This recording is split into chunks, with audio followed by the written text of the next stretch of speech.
Ahí estamos. Gracias por recordarme.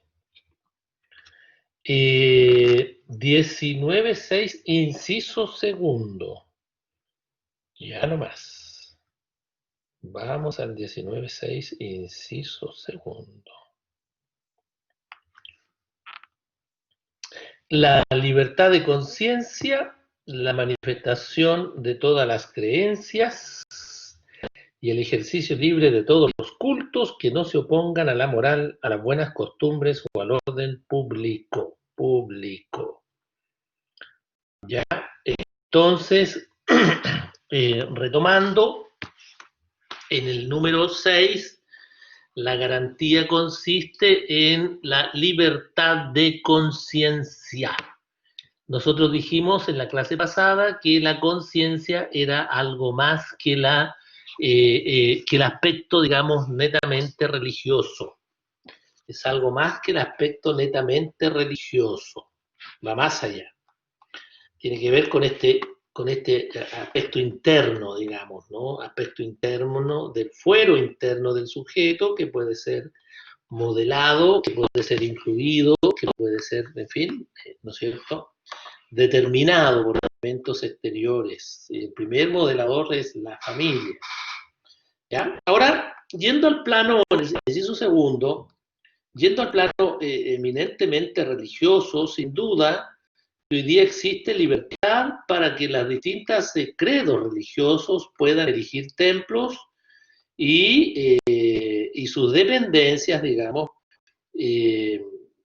sujetarlas naturalmente a las condiciones de seguridad e higiene que fijen las leyes y ordenanzas.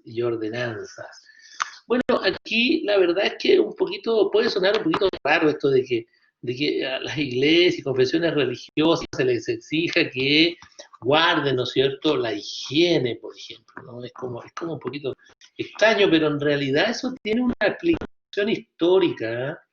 Tiene una explicación histórica por cuanto en el pasado en las parroquias, en los templos, alrededor de los templos, en las parroquias, oiga, inhumaban a los cadáveres, enterraban a los muertos, digamos, ¿no?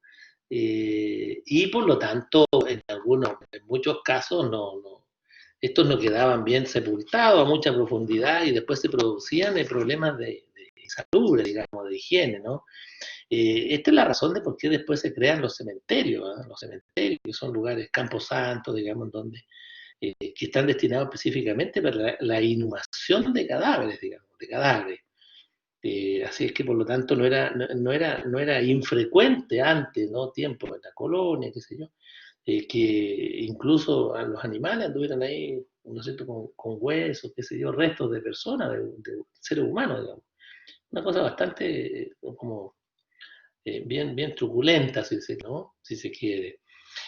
Hoy día, bueno, todavía en las catedrales digo, en las catedrales fundamentalmente de las distintas localidades, ciudades grandes, todavía se inhuma cadáveres ahí de los religiosos, digamos, normalmente los obispos, arzobispos, qué sé yo, los inhumar es enterrar, los entierran precisamente en los mausoleos que tienen las iglesias, las catedrales, fundamentalmente, digamos, ¿eh? Normalmente a un costado de las catedrales a veces en el subterráneo también hay una especie de mausoleo y hay nichos ahí, ¿eh?, con espacios habilitados para que el obispo, el arzobispo que esté de turno, ¿no es cierto?, y que le toque morir en esa diócesis o arquidiócesis, sea inhumado ahí, digamos. Incluso les colocan sus placas, en fin, con el nombre de la fecha de que nació y cuando murió, y en fin, los datos ahí, ¿eh? Lo hemos visto en este día, ¿no? En este día, ¿no es cierto?, de la cultura, cuando abren los museos y abren también las iglesias sus puertas para que los visitantes podamos ingresar, digamos. Y ahí hemos visto tumbas que están selladas, pero que están vacías todavía, porque esperando que en algún momento se pueda producir algún deceso, a lo mejor, y para que le toque entonces ocupe algún lugar ahí. Pero están bien selladitos, si no están en el suelo como era antes, digamos, en la tierra, ¿no?, como era antes. Entonces de ahí viene esta prescripción de que las iglesias y lugares religiosos, lugares de culto, se preserve la higiene, digamos, se preserve la higiene. Así que, bueno, ese es un aspecto importante. Otro aspecto importante es el que guarda relación con el estatus que tienen las iglesias en general, las religiones en general, ¿no es cierto? Que tienen los credos religiosos en general, en el sentido de que antes la religión oficial del Estado es católica, apostólica y romana, y decía con exclusión de cualquier otra, lo que significaba que la única iglesia, digo, la única religión y por lo tanto la única eclesía reconocida oficialmente era la católica, apostólica y romana. Por lo tanto, se prohibía el ejercicio libre, el culto público de cualquier otro credo religioso. No es que se impidiera que se practicara otro rito religioso, no. De hecho, en Chile, desde tiempos inmemoriales, ha habido siempre multiplicidad de religiones, digamos. La católica y muchas iglesias protestantes de inmigrantes que llegaron al territorio nacional. Qué sé yo, anglicanos, luteranos, calvinistas, swinglistas, en fin, ¿no? De un rico Zwinglio, que era también un predicador allá en Europa, también llegó gente que lo seguía acá, digamos. Y después todas las otras iglesias protestantes que derivan, digamos, del judaísmo y otras religiones, digamos, ¿eh? Hindúes también, en fin. Bueno, lo que ocurre es que, como digo antes, no se podían practicar los cultos públicos de estos credos religiosos y por lo tanto, si bien eran tolerados en Chile, pero el ejercicio de sus ritos debía ser en privado, digamos, en privado. Hoy no, hoy todos los credos religiosos tienen reconocimiento oficial y por lo tanto todos gozan del estatus de ser, digamos, reconocidas como personas jurídicas de derecho público, lo que les permite hacer uso de la garantía de gozar de la exención del pago de impuestos territoriales, de impuestos territorial. Ese beneficio antes lo tenía solo la Iglesia Católica, digamos, la Iglesia Católica. Ahora no. Todos los credos que puedan acreditar de que están reconocidos oficialmente y que tienen personalidad jurídica, tienen derecho a que las, comillas, dependencias destinadas al culto, cierre de comillas, queden exentas del pago del impuesto territorial. Queden exentas del pago del impuesto territorial. Eso, en buenas cuentas, se traduce en que esas confesiones religiosas, cuando tienen templos, con independencia del lugar en que esté ubicado el templo, queda exento del pago de contribuciones, oiga, si no es ni más ni menos que eso. Y ocurre que muchas iglesias tienen sus templos en lugares de privilegio, digamos, en términos de ubicación, y por lo tanto del impuesto que tendrían que pagar eventualmente, digamos, bastante alto.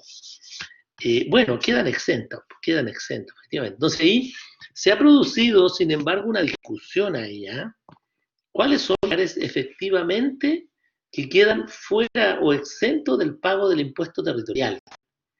Porque ocurre que, por lo menos en el caso de algunas iglesias, tienen manzanas completas, pues si usted lo piensa, aquí mismo en Concepción hay parroquias, por ejemplo, que tienen una manzana completa, y en esa manzana está la casa parroquial, el templo, está el colegio, qué sé yo, y otras casas más, en fin. Entonces, ¿todo eso quedará exento del pago del impuesto territorial? Respuesta no. No, pues no queda todo eso exento del pago del impuesto territorial. Claro, no queda exento. Solo el lugar destinado al culto, por lo tanto, lo que queda exento será. Se ha dicho que lo que queda exento en ese caso sería el templo, desde luego, porque está destinado al culto. La casa parroquial también, porque normalmente de las dependencias donde está el cura, hay una capillita y también está destinada al culto. Claro, y alguien podrá decir, sí, pero ocurre que en el resto de las dependencias, cuando hay colegios, por ejemplo, los colegios también tienen capilla y por lo tanto también estaría destinado al culto. Sí, pero es que el objeto principal del colegio no es el culto, es la enseñanza, pues es el hecho de impartir enseñanza formal, digamos. Ese es su principal objeto, que tiene además una capilla, bueno, es una cosa distinta. Pero se ha pretendido muchas veces de que también quede exenta la cuadra, la manzana completa, digamos, exenta el pago del impuesto territorial. Por eso se ha suscitado duda, digamos, muchas veces. Se ha suscitado duda muchas veces. Así que, por lo tanto, en ese sentido, eh, se delimita, digamos, señalando lo que dice la Constitución. Lo que dice la Constitución en términos de que quedan exentos del impuesto territorial solo aquellos lugares destinados al culto, ¿ya? Nada más que eso. Bueno, eso es lo que podemos decir en relación con el número 6. El número 6, ¿ya? Lo leo de nuevo, dice la libertad de conciencia, la manifestación de todas las creencias, el ejercicio libre de todos los cultos, que no se opongan a la moral, las buenas costumbres o al orden público. Las confesiones religiosas podrán erigir y conservar templos y sus dependencias bajo las condiciones de seguridad e higiene fijadas por las leyes y ordenanzas. Las iglesias, confesiones e instituciones religiosas, de cualquier culto tendrán los derechos que otorgan y reconocen con respecto a los bienes, las leyes actualmente en vigor, los templos y sus dependencias, destinados exclusivamente al servicio de un culto, estarán exentos de toda clase de contribuciones.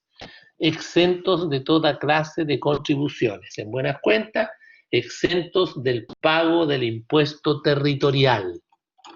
Exentos del pago del impuesto territorial. Es decir, el pago de las contribuciones. El pago de contribuciones. Eso es. Muy bien. Vamos al número 7. Aquí en el número 7 tenemos bastante. Muy interesante el 7. Ese numeral hay que aprendérselo, ¿ya?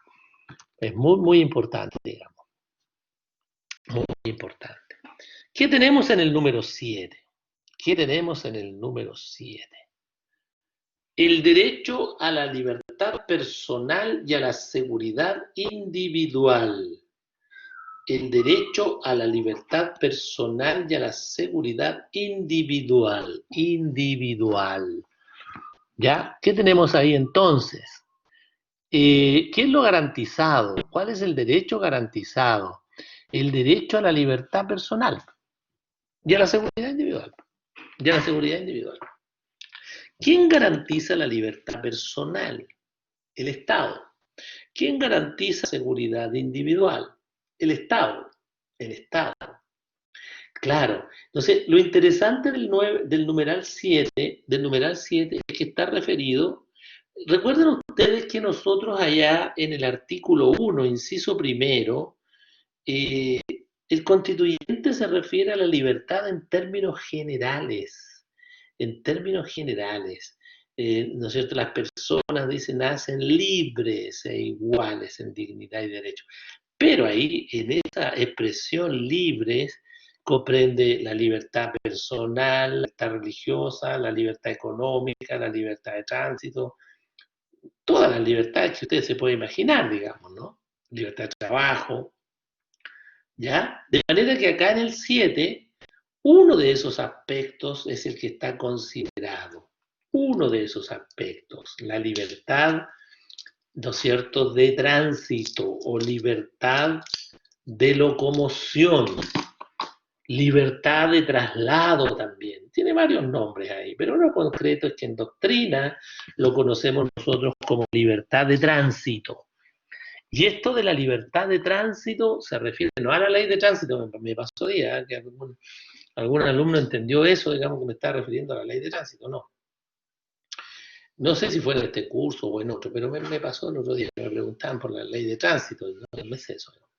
Bueno, la libertad de tránsito se refiere a la libertad de locomoción, el hecho de trasladarse de un lugar a otro sin tener que pedir autorización a nadie.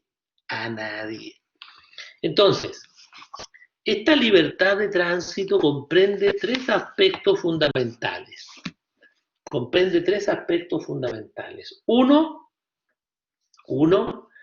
la libertad para permanecer en cualquier lugar de la República. El derecho y la libertad para permanecer en cualquier lugar de la República. 1. 2. El derecho para trasladarse de un lugar a otro dentro del territorio de la República. El derecho para trasladarse de un lugar a otro dentro del territorio de la República. Dentro del territorio de la República. ¿Ya? Luego tenemos, en tercer lugar, el derecho a entrar o salir del territorio nacional.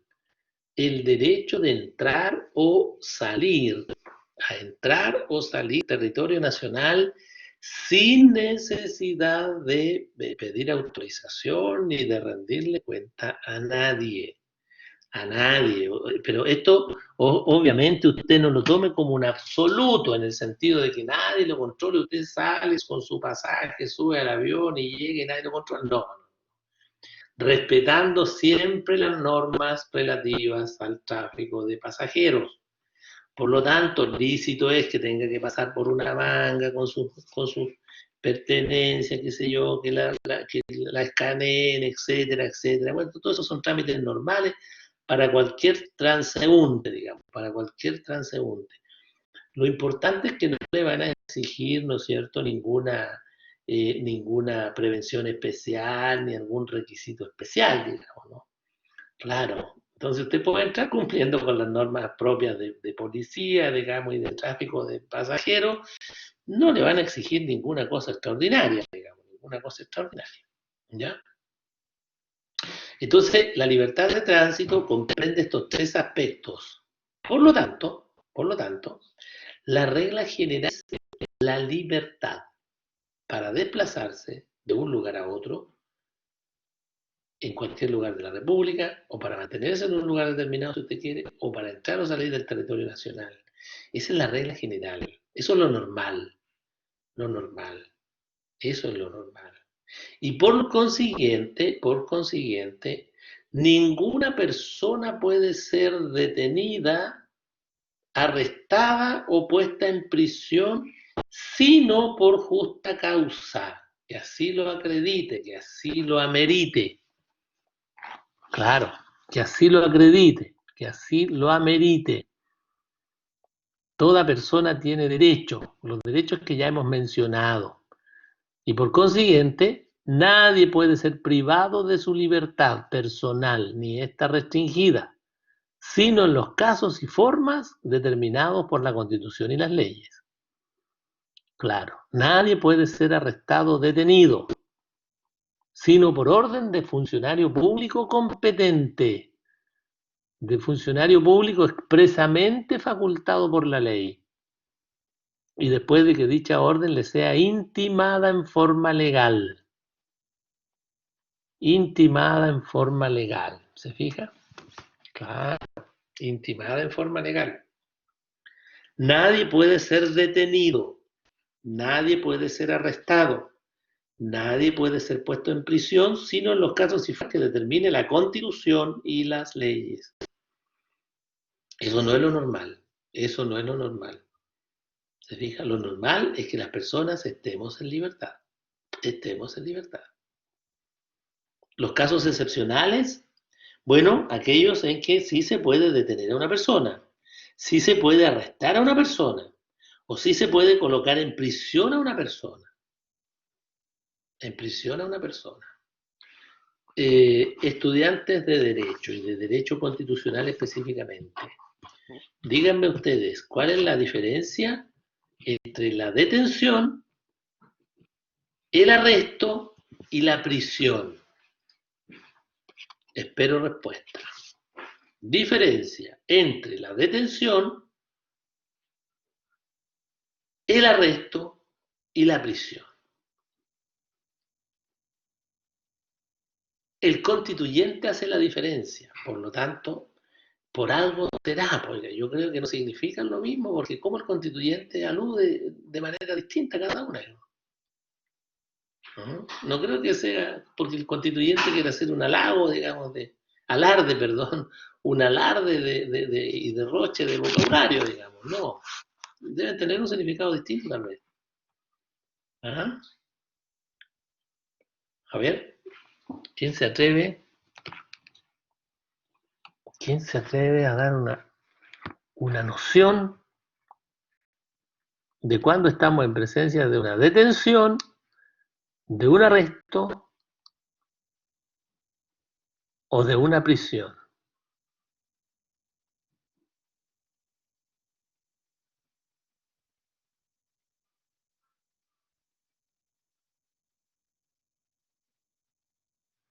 ¿Sí? A ver. Detención, privar temporalmente del derecho de tránsito. La detención, ¿ya? Y el arresto. A ver. Detener temporalmente. A ver, Benjamín. La detención es decretada por un juez cuando existe un procedimiento contra una persona.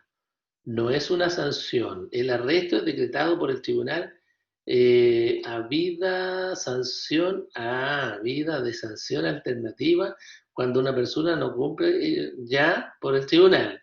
Vamos bien, Benjamín. Falta la prisión ahora. Correcto, así es. Muy bien, muy bien. ¿Y cuando hay prisión? Nos faltaría la prisión, Benjamín. Bien, muy bien, oiga. Ajá. Entonces, falta la prisión. ¿Cuándo estamos en presencia de la prisión? Claro, ahí sí, cuando hay proceso completo, es usted, ¿no? Hasta la sentencia firme y ejecutoriada. Muy bien, así es, así es. Entonces, ¿cuál es la diferencia? Uno, la detención, la detención consiste en la privación temporal de la libertad de tránsito decretada por un tribunal como una medida precautoria, como una medida preventiva, de manera tal de que el juez cuando quiera tener a su disposición al imputado pueda tomarle declaraciones. Y tal como dice Benjamín aquí, no es una sanción. Repetimos, la detención consiste en la privación temporal del derecho a la libertad de locomoción de una persona decretado por un juez como medida preventiva, como medida precautoria, a fin de tener al imputado a su disposición para cuando desee interrogarlo, para cuando quiera interrogarlo. ¿Ah? No es sanción en sí misma, no es sanción. Sin embargo, como puede pasar mucho tiempo detenido, si es condenado, ese tiempo después se le imputa a la condena y ahí se transforma en sanción. Se le puede imputar a la condena, o sea, si es condenado, si estuvo, qué sé yo, detenido 6 meses y lo condenan a 3 años, bueno, ya tiene 2 años y medio que cumplir, y no los 3 años. ¿Se fija? Por otro lado, el arresto, en cambio, es decretado por el tribunal efectivamente como sanción alternativa al cumplimiento de alguna orden que no ha cumplido ¿no es cierto?, esta persona que ha sido sancionada. Ejemplo de arresto, el típico caso de aquel que infringió el tránsito y le aplicaron una multa de sanción y no paga la multa, y es como cuantiosa. Entonces, ¿qué puede hacer el juez? Decretar el arresto para que pague, lógico, claro, y eso también es privación de libertad, de la libertad de tránsito. Otro ejemplo típico del arresto, cuando el que ha sido condenado al pago, mire qué terrible lo que hay que decir aquí, oiga, condenado al pago de alimentos, mire usted, bueno, pero es así la realidad, ¿qué le vamos a hacer? Eh, Cuando alguien es condenado al pago de alimentos, también, y no lo paga, también el juez puede ordenar el arresto, hasta que pague, ¿me entiendes? Entonces, tal como lo señala acá Benjamín, ¿no es cierto? El arresto, dice, decretado por el tribunal, dice, ¿no es cierto? Había de sanción alternativa, no es habida, por si acaso, Benjamín, había de instrumento, ¿no es cierto?, de medio, de sanción alternativa, claro, cuando una persona no cumple la orden impuesta por el tribunal. El típico caso de alimentos, ¿ya? Ahora, eh, y en el caso de la sentencia, perdón, de la prisión, bueno, en estricto rigor, en estricto rigor, porque esto se utiliza como bien, de manera bien, digamos, lo hacen sinónimo, pero por eso que en constitucional tenemos que ver esto con detalle, así como lo estamos viendo en este minuto, porque de hecho la prisión no corresponde al que no está, al que no ha sido condenado, digamos. La prisión en estricto rigor corresponde a aquel que ya tiene una sentencia firme y ejecutoriada, de condena, naturalmente, de condena. O sea, es para lo que se conoce como reo rematado. Reo, esa expresión es antigua, pero dice reo rematado, decía, que ya está, no hay ningún recurso pendiente, nada, está firme, ¿no? Eso. Ahí tenemos a un verdadero prisionero. Y los prisioneros van a las prisiones. Y las prisiones, por lo tanto, por consecuencia, la prisión es el lugar destinado a los reos rematados, aquellos que están cumpliendo condena, digamos, no los que están de tránsito, como pudiera ser un arrestado o un detenido. Un arrestado o un detenido. ¿Mm? Claro. A ver, Scarlett, eh, decíamos que cuando hay detención, cuando hay un procedimiento que se ha abierto respecto de una persona y el juez de ese procedimiento decreta la detención, es decir, decreta la prohibición temporal de que esa persona haga uso de su derecho de libre tránsito, de manera tal de tenerlo a su disposición para cuando tenga que declarar, por ejemplo. Entonces, la detención en ese caso es una medida preventiva, es una medida precautoria que adopta, provisional que adopta el juez. Cuando hay justo motivo de temer de que la persona se pueda esconder, que la persona pueda escapar o que sea difícil su ubicación si estuviera en el medio libre, digamos. Claro. Por eso es que la detención normalmente la decreta el juez cuando tiene justo motivo de temer de que a la persona no la va a encontrar cuando necesite interrogarla. Pero si usted tiene a una persona sometida a proceso, que tiene domicilio conocido, tiene un lugar donde trabaja, no había delinquido nunca, esto fue por descuido, o qué sé yo, por culpa nomás y no por dolo, no es delincuente habitual, bueno, le va a dar la libertad nomás, po. Le va a dar la libertad nomás, porque respecto a esa persona no hay justo motivo de temer de que pueda escapar o que pueda escabullirse cuando el juez lo necesite.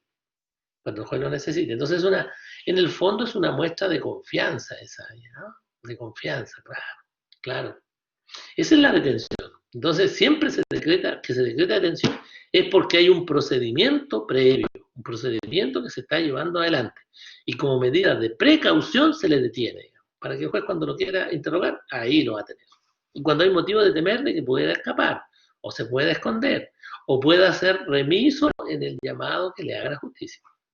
En cambio el arresto también lo decreta un tribunal, pero cuando ya la persona se le ha impuesto una sanción y no la cumple, como una manera digamos, de presionarlo para que cumpla, se dicta esta orden de arresto que es alternativa al cumplimiento de la obligación que tiene. El caso que colocamos, ¿no es cierto?, el pago de la pensión de alimentos, cuando se decreta el arresto de una persona por no pagar los alimentos. ¿Hasta cuándo? Hasta cuando lo pague. Hasta cuando lo pague. A veces el arresto implica ir a dormir, digamos, al lugar de detención, porque normalmente podría ser entre las 8 de la tarde y las 6 de la mañana del día siguiente, digamos, o entre las qué sé yo, 10 de la noche, ¿no es cierto? Y las 6 de la mañana del día siguiente. Todo depende de lo que diga el juez ahí, de lo que diga el juez. Y cosa distinta es, ¿no es cierto?, la prisión, que ya dijimos que es para aquellos rematados y que ya, ¿no es cierto?, han sido condenados, digamos, y por lo tanto están cumpliendo ahora la respectiva pena, ¿ya? Ahí tenemos entonces las tres diferencias, las diferencias, perdón, que existen respecto de estas tres expresiones. ¿Está claro, Scarlett? ¿Se entiende? Hemos tratado de ser lo más didáctico ahí, ¿ya? Lo más didáctico posible, lo más pedagógico posible. Qué bueno que está claro, porque esta materia es muy importante, así que hay que tenerla bien clarita, digamos, ¿eh? Bien clarita. Muy bien, muy bien. Como la libertad personal es la regla general, eh, hay casos excepcionales en que se puede detener a una persona, se la puede privar temporalmente de esta libertad de tránsito o de locomoción. Ahora, ¿quién puede detener a una persona? ¿O quién puede ordenar la detención de una persona? Vamos viendo ahí. En primer lugar, eh, para detener a una persona se necesita de la declaración del juez. El juez, en principio, es la única persona que puede ordenar la detención de alguien.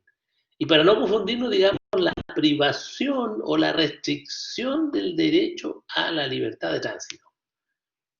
El juez, en principio, es la única persona que puede impedir el tránsito de una persona, ordenando su detención, ordenando su arresto o enviándolo a prisión. El juez. Si no hay orden, no tenemos nada, porque esa es la única autoridad. Esa es la única autoridad. Ahora, eso es la regla general. La regla general. Fíjese, dentro de la excepción, esa es la regla general. Claro, porque la regla general de todas es la libertad. Pero ya sabemos que hay casos excepcionales donde se puede ordenar la detención. Y por regla general, quien puede ordenar la detención es el juez. Es el juez. Ya. Y si no hay orden judicial, ¿se podría ordenar la detención de una persona o alguien podría detener a una persona sin que medie orden judicial? Respuesta sí, en forma excepcional.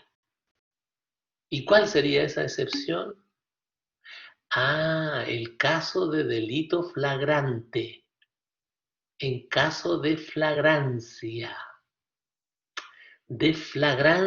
o infraganti, o infraganti o infragancia. Ahí sí. ¿Y quién puede detenerlo? Cualquier persona que sorprenda a otra en delito flagrante puede detenerla ella misma. Puede detenerla ella misma. Claro. Cualquier persona, cualquiera de nosotros que va pasando por la calle, por un lugar, y ve que en un recinto está cometiendo alguien un delito, cualquier delito, usted puede detener a esa persona y retenerla para entregarla a carabineros, policías de investigaciones a Ministerio Público o entregarlo al tribunal, digamos. Eso es lo que en teoría se puede hacer, legalmente se puede, en teoría se puede, pero en la práctica yo no lo recomiendo. O sea, ninguno de nosotros, digamos, de los que hacemos clases, yo creo que recomendaría a una persona inexperta, como cualquiera de nosotros, porque eso implicaría una gran irresponsabilidad nuestra. No teniendo las artes, no teniendo la preparación de tener a una persona que está cometiendo un delito, es terriblemente irresponsable por parte de uno, porque se expone obviamente. Entonces, ¿qué tiene que hacer uno? ¿Qué es lo que recomendamos? Bueno, en ese caso, llamar a Carabineros, llamar a la PDI o al Ministerio Público y hacer la denuncia de inmediato, para que ellos vengan y lleven adelante el procedimiento. ¿Ah? Claro, justamente lo que dice Tomás aquí. Tomás o Tomás, no sé, Tomás. No, claro, dice, profesor, en caso de tener y que sea persona lo apuñale, pero lógico, por eso no se recomienda. No se recomienda, no se recomienda, a menos que haya un grupo de personas ahí, ¿verdad? Y lo puedan detener, pero no para lincharlo tampoco, porque tampoco se trata de linchar al que está cometiendo un delito flagrante. ¿Qué significa flagrante? ¿Qué significa flagrante? La flagrancia equivale a descubrir a una persona inactum, en el acto. Ahí, justo cuando iba saliendo con las especies robadas, por ejemplo, inactum. ¿Ah? Hay una expresión chilena ahí que expresa muy bien esto, ¿no? Y ustedes deben conocerla seguramente, ¿no? Descubrir a alguien ahí, ¿verdad? ¿De qué manera? Con las manos, ¿no es cierto?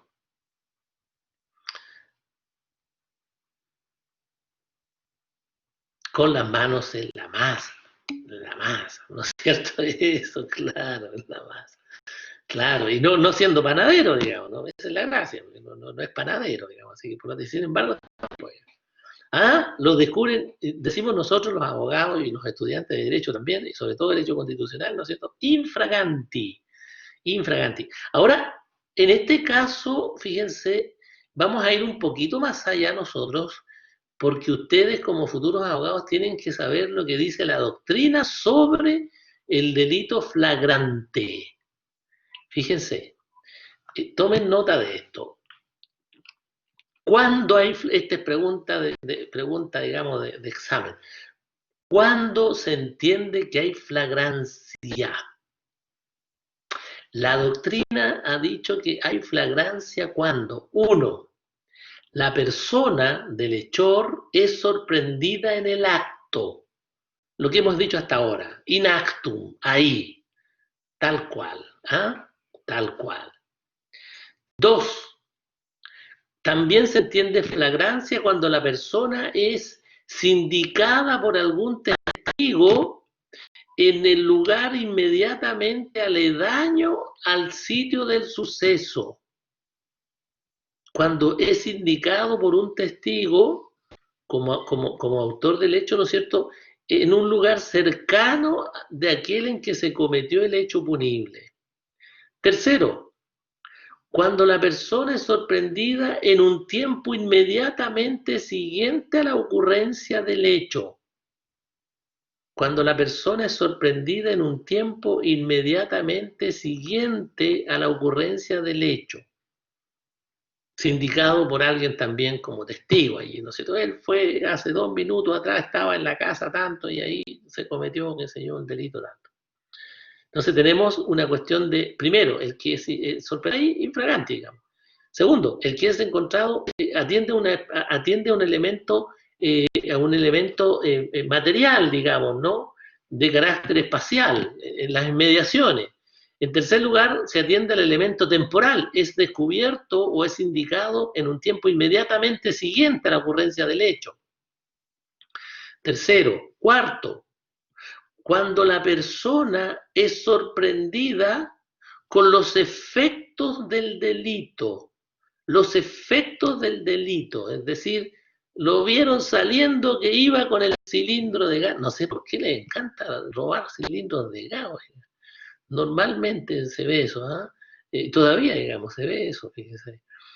O con un televisor o con el equipo de música iba saliendo, el tipo iba a 2 cuadras, digamos, pero no puede representarse otra cosa más que cuando es sorprendido entonces con los efectos del delito, los efectos, o sea, el botín, diríamos, ¿no es cierto?, del delito. Ya, cuarto. Quinto, cuando el sujeto es sorprendido portando las armas o el arma con el que se cometió el delito.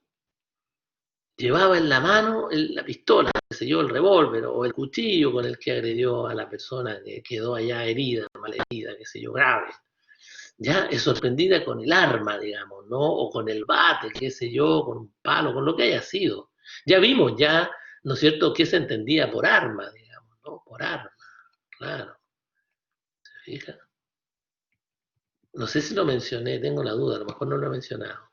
Pero arma se entiende cualquier elemento que pueda servir para causar un daño. Lo vamos a ver ahí arriba cuando lleguemos al 19 número 13 en todo caso, ¿eh? Al 19-13. Bien, y falta un caso más. Cuando el sujeto es sorprendido con vestigios, así se llaman, ¿eh? Vestigios o testimonios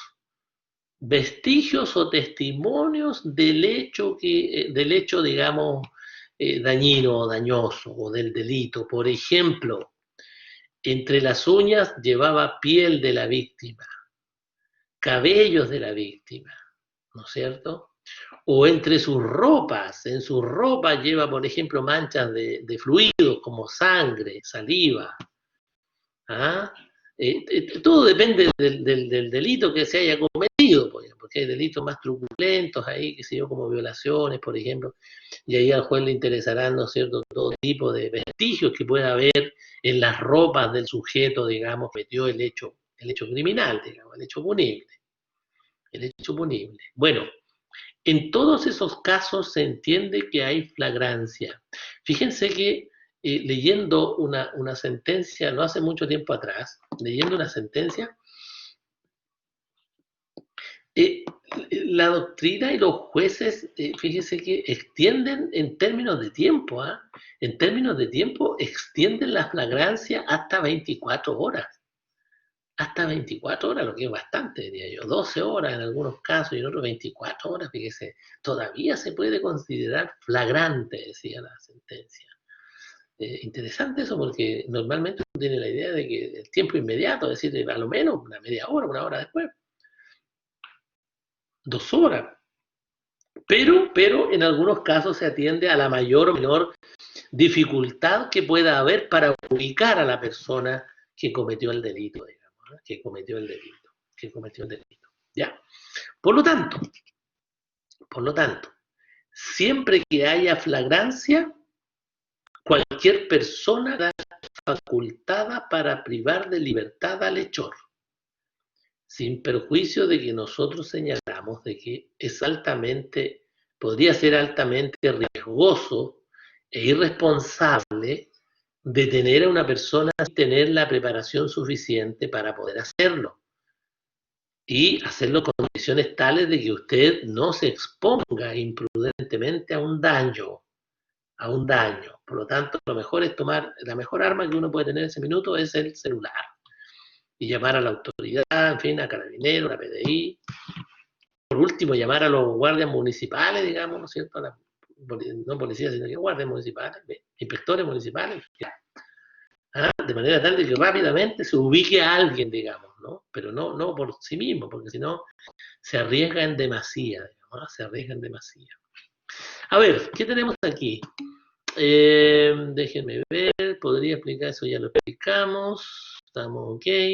En el aeropuerto, dice profe Catalina, dice aquí, en los aeropuertos, en control de drogas, se puede detener, pero por supuesto, absolutamente, pues eso sería. Ahora, ojo ahí con el control de drogas, ¿eh? Se puede detener, pero fíjese, ahí hay que distinguir porque bien pudiera ser de que lo detengan portando drogas por un dato, porque se puede detener a una persona en un aeropuerto por droga si acaso hay un procedimiento previo ahí, supongan el típico caso de las operaciones, ¿no?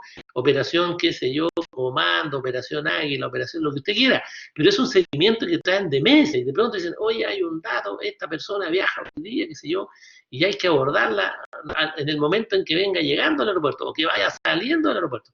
Bueno, ahí en esos casos, sin duda alguna que se puede tener porque responde a un procedimiento previo, ¿no? Es más difícil que en el momento se detecten, bueno, puede ser también cuando los controlan y se colocan nerviosos, qué sé yo, también ahí pueden allanar, buscar en sus vestimentas, en las maletas, en todo lo que llevan, digamos, ¿no? Y si la persona lleva droga, sin duda alguna, si pasa de los gramajes que están permitidos, entonces sin duda alguna que la van a detener por presunción de tráfico, digamos, ¿eh? Claro, porque sería difícil justificar unos cuantos kilos que llevara la persona como para el uso personal y medicinal, digamos. Y como es difícil de explicar, se presume que puede haber ahí tráfico, ¿no es cierto?, de por medio, digamos. Así que la pueden detener sin duda alguna, que la pueden detener. En caso de tener y que se oponga, ya, puñal, eso ya lo leímos, de Tomás Benjamín, el arraigo también es una medida precautoria. Benjamín, sí, por cierto, por cierto.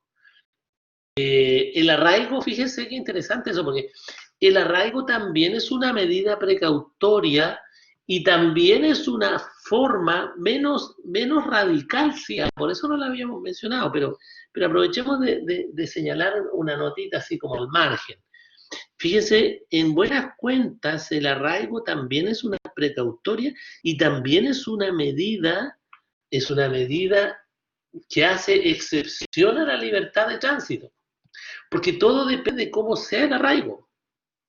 Porque si el arraigo es, supongan ustedes, es local, es decir, un arraigo comunal, por ejemplo, es bastante restrictivo. Es bastante restrictivo. Ya es un poquito menos si el arraigo es provincial o el arraigo es regional.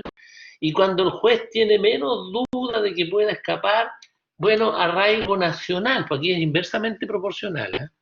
Mientras menos espacio le dejen a usted, es decir, por ejemplo, arraigo comunal, es que el juez tiene alto grado de desconfianza en usted. Un alto grado de confianza. En cambio, si lo dejan con arraigo nacional, es que el juez confía y dice, mire usted, no hay problema. No creo que vaya a salir del territorio nacional, así que puede usted, digamos, traficar por todas partes en Chile, no hay problema, pero no puede salir del territorio nacional, ¿no? Pero si le decretan arraigo local, así como comunal, digamos, es que el juez tiene un alto grado de desconfianza. Y por lo tanto, en cualquier caso, de todas maneras, ¿no? En cualquier caso, el arraigo es una medida precautoria. Es una medida precautoria. O sea, el juez tiene sus sospechas ahí y por lo tanto prefiere tenerlo cerca, digamos, prefiere tenerlo cerca. Así que efectivamente, es una medida precautoria y a la vez es también, ¿no es cierto?, una excepción a la libertad de tránsito, de la locomoción. Es una excepción a la libertad de tránsito, a la libertad de locomoción. Así que eso es cierto.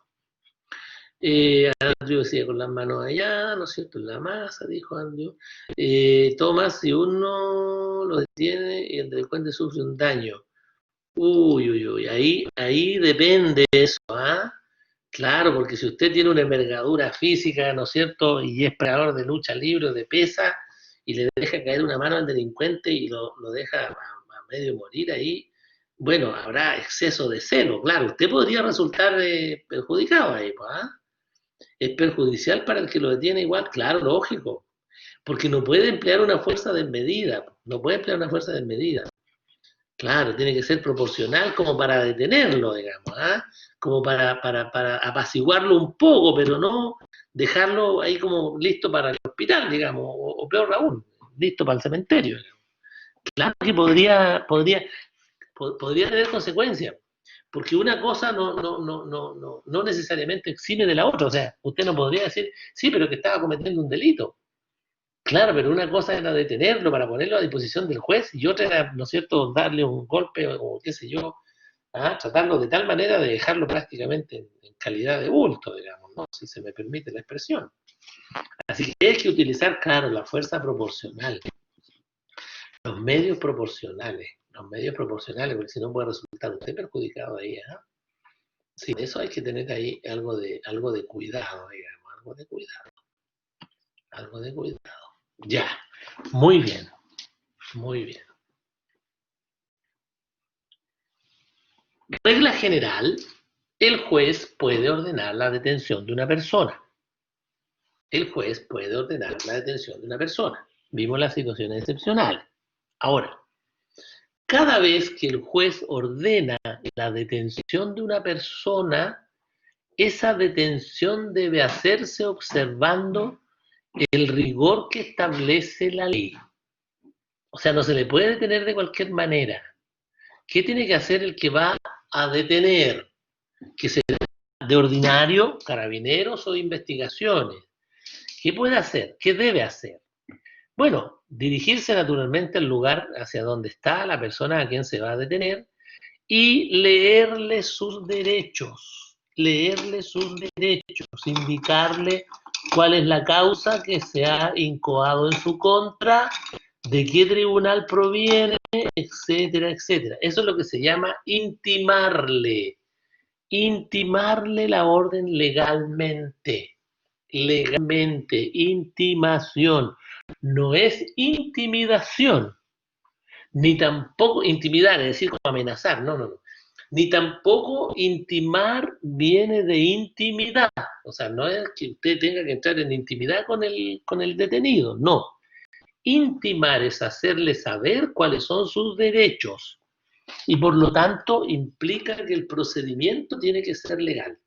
El procedimiento tiene que ser legal. Y para que sea legal, a la persona a quien se va a detener se le tiene que señalar cuál es el tribunal, la orden, exhibir la orden de detención, señalar cuál es el tribunal, cuál es la causa y por qué razón lo están deteniendo.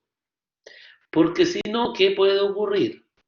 Que después de todo ese despliegue para detenerlo, la detención quede nula. ¿Por qué? Porque hay un vicio de por medio, por no haberle intimado la orden de detención, por no hacerle saber sus derechos y obligaciones. Fundamentalmente, ¿cuáles son sus derechos? El derecho a no hablar si no hay un abogado, el derecho a una llamada telefónica, el derecho a avisar a los parientes que lo detuvieron y por lo tanto fue llevado, qué sé yo, a la cárcel, etc. ¿Ya? Eso. Entonces, pudiera ocurrir de que la persona, no obstante haber sido detenida y sorprendida con los efectos del delito, quede en libertad. Ahí sí que no va a entender nada nadie. Quede en libertad. ¿Por qué? Porque en el derecho público, y el derecho penal es derecho público, el derecho procesal es derecho público, en derecho público las formas son muy importantes. Las formas son muy importantes, incluso más importantes que el fondo en algunos casos. Claro, más importantes que el fondo en algunos casos. Sumamente importante. Fíjense que el sujeto puede haber sido detenido con las drogas ahí mismo, pero si la detención no cumple con los requisitos, con las formalidades que establece la ley, la Constitución y la ley, ese sujeto tiene derecho a quedar en libertad. Tiene derecho a quedar en libertad.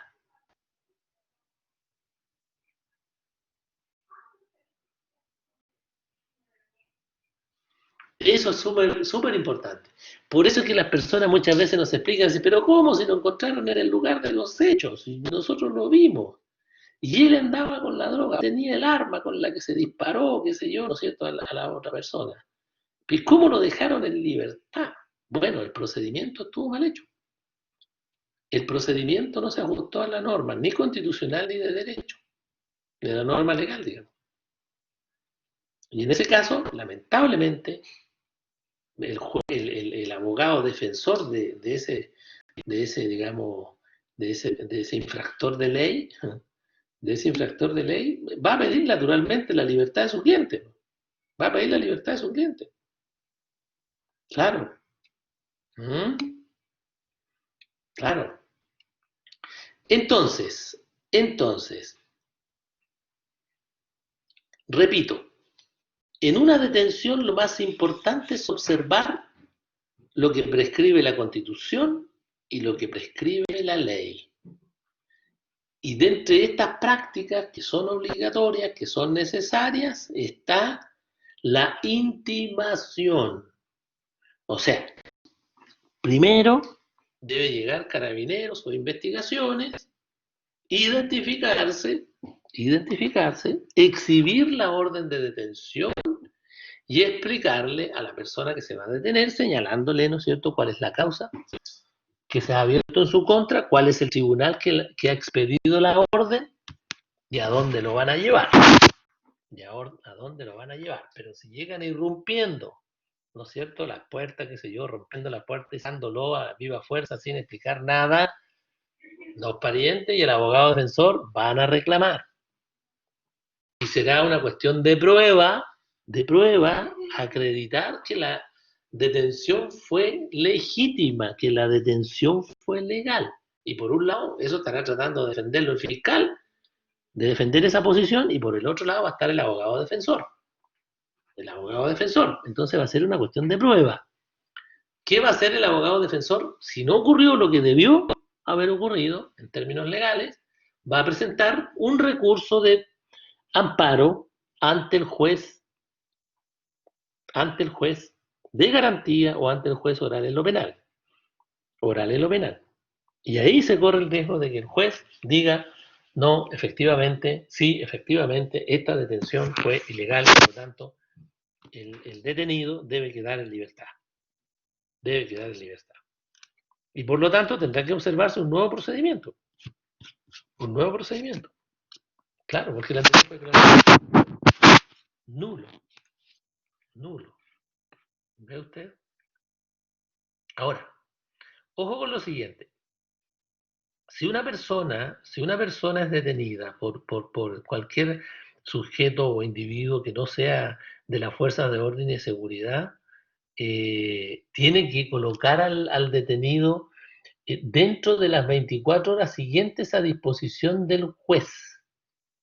Del juez. Por lo tanto, una vez que usted detiene a alguien en delito flagrante, si lo hiciera, tiene que colocarlo a disposición o de carabineros, o de policía de investigaciones, o de la fiscalía para que ellos lo coloquen, lo lleven a la presencia del juez dentro de las 24 horas siguientes.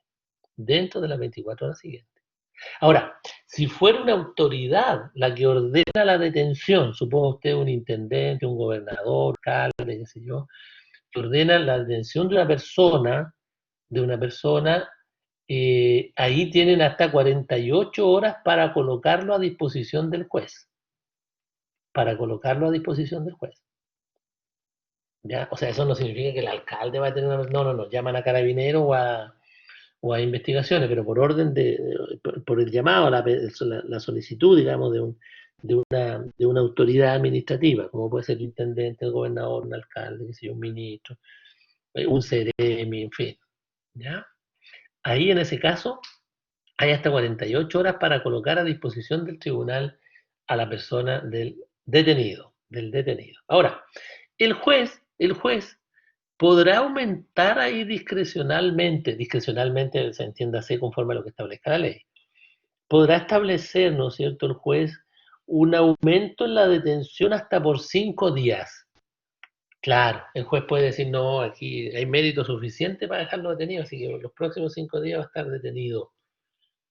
Y aún, ¿no es cierto?, podría ordenar la detención hasta por, ¿no es cierto?, 10 días, para el caso en que los investigados sean conductas calificadas como terroristas.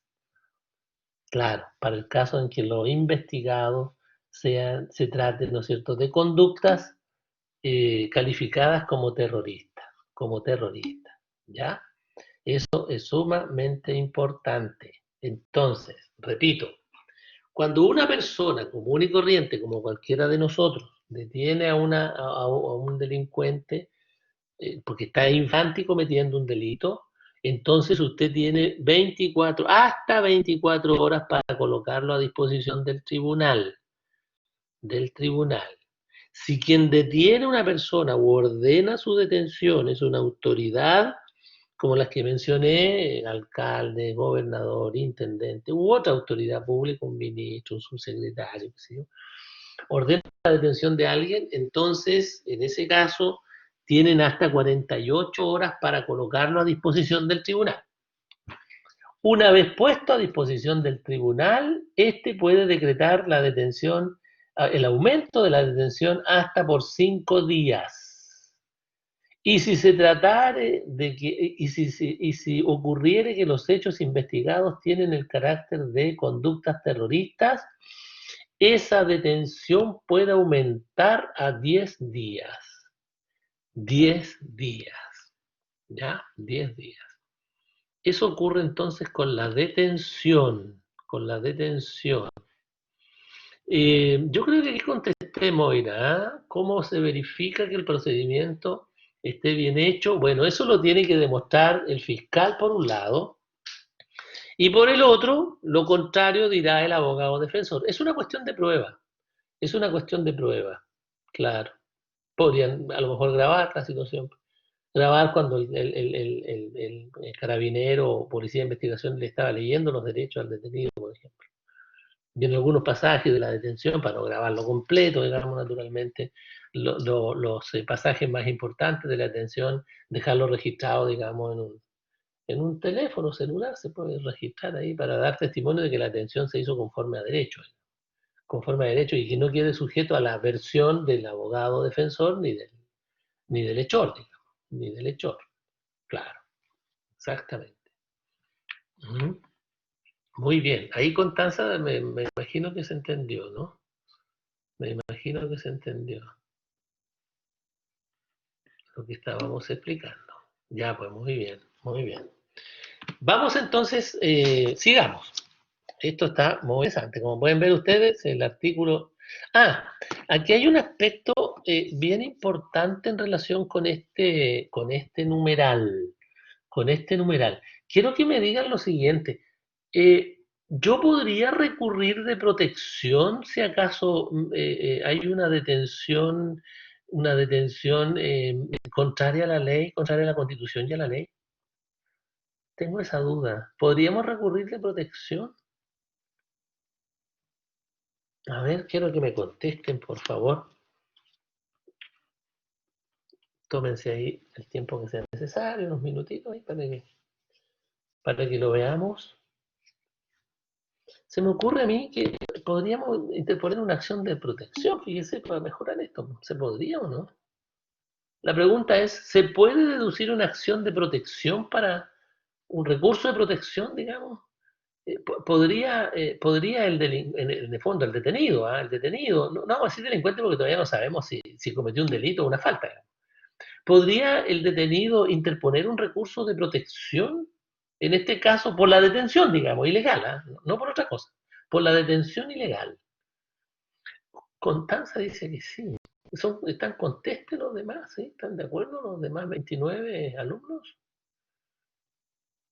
¿Qué les parece? También Scarlett, mire, claro.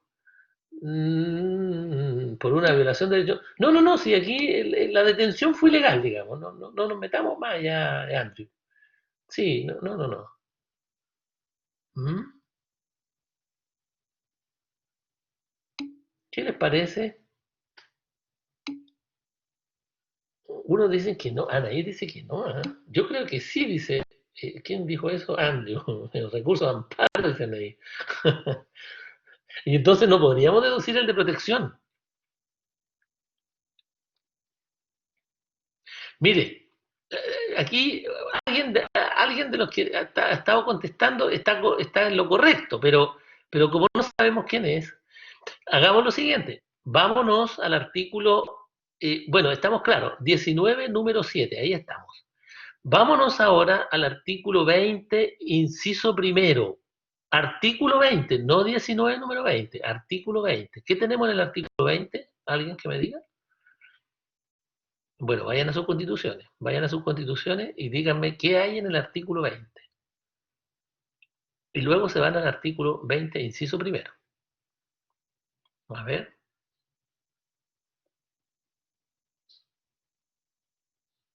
Eso es lo que tiene que hacer un abogado. Pues. La acción de protección, mire, artículo 20 está la acción de protección. Qué bueno, ya. Vamos al inciso primero. Si usted quiere saber si procede o no la acción de protección, ¿qué tendrá que hacer con el artículo 20, inciso primero?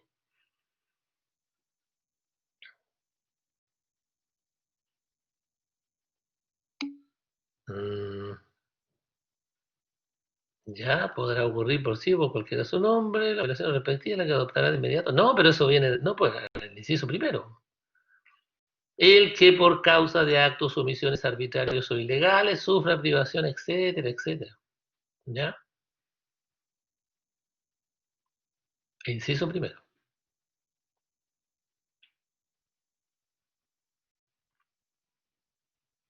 Ahí está la parte que me interesa. De que la norma empieza así. El que por causa de actos, omisiones arbitrarios o ilegales sufra privación, perturbación o amenaza. Bueno, así se lo tienen que aprender ustedes, entre paréntesis, el 20.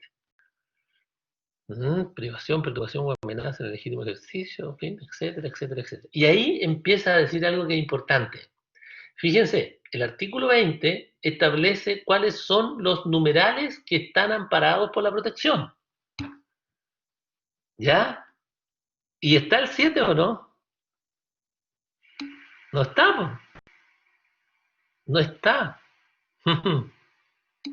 ¿Ve usted? No está, pues, oiga, mire qué interesante esto, no está. Ahora, ¿por qué no está? Díganme. Porque el 7 tiene su propia acción. Muy bien, claro. Claro, no está porque el 7 tiene su propia acción de amparo. Y eso está garantizado en el artículo 21. Muy bien, ahí.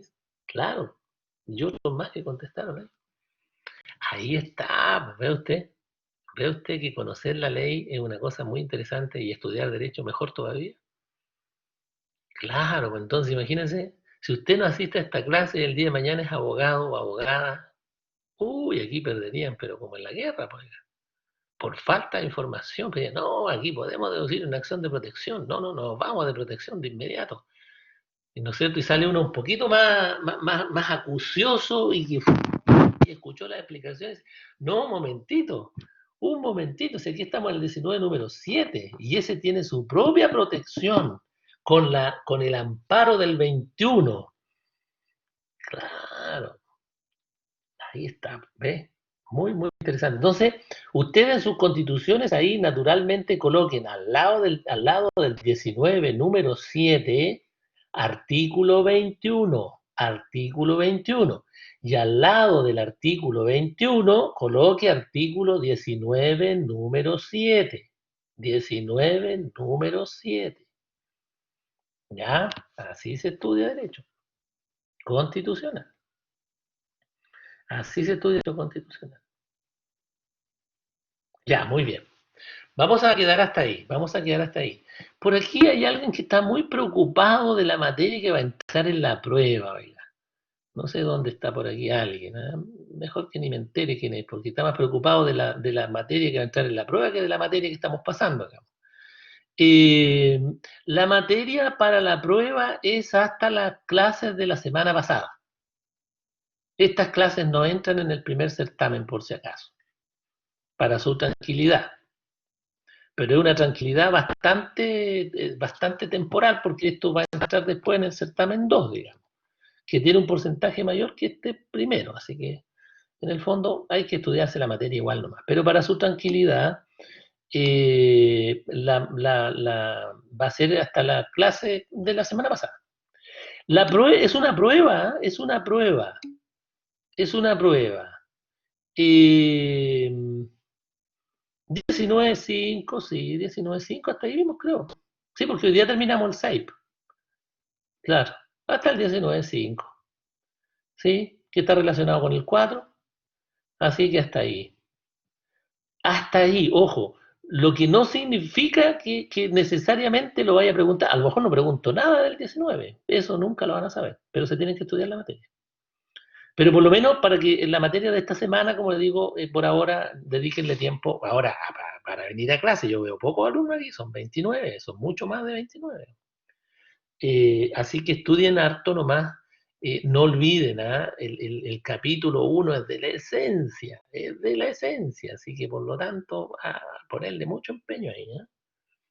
Es hasta, ojo, no me digan otra cosa después, es hasta la clase pasada, o sea, hasta el 4 o 5, lo que no significa, yo puedo preguntar a lo mejor 2 3 artículos y no preguntar nada de esa materia, pero es hasta. Así que no es que vaya a preguntar necesariamente de toda la materia que le estoy diciendo. Ahí el profesor elige naturalmente de dónde saca los tópicos que va a preguntar. En todo caso, toda la materia la vamos a controlar igual a lo largo del semestre. Así que calma y buena letra. Bueno, estudien harto nomás. Si tienen duda de los estudios que están haciendo para la prueba, me preguntan en la próxima clase. ¿eh? Esta clase estuvo bastante provechosa. Nos queda todavía una parte muy importante del 19 número 7, así es que no falten a clase, no desvistan un santo para vestir a otro, porque eso les puede pasar la cuenta después. Así que no, muy bien por la participación, así que estupendo. ¿Ya? Estamos encontrando, quedamos hasta aquí por hoy día. Retomamos en el próximo día. Que estén muy bien, que tengan un buen resto de tarde y nos estamos viendo. Una manera de decirlo, naturalmente. Cuídense, que estén bien. Chao, chao.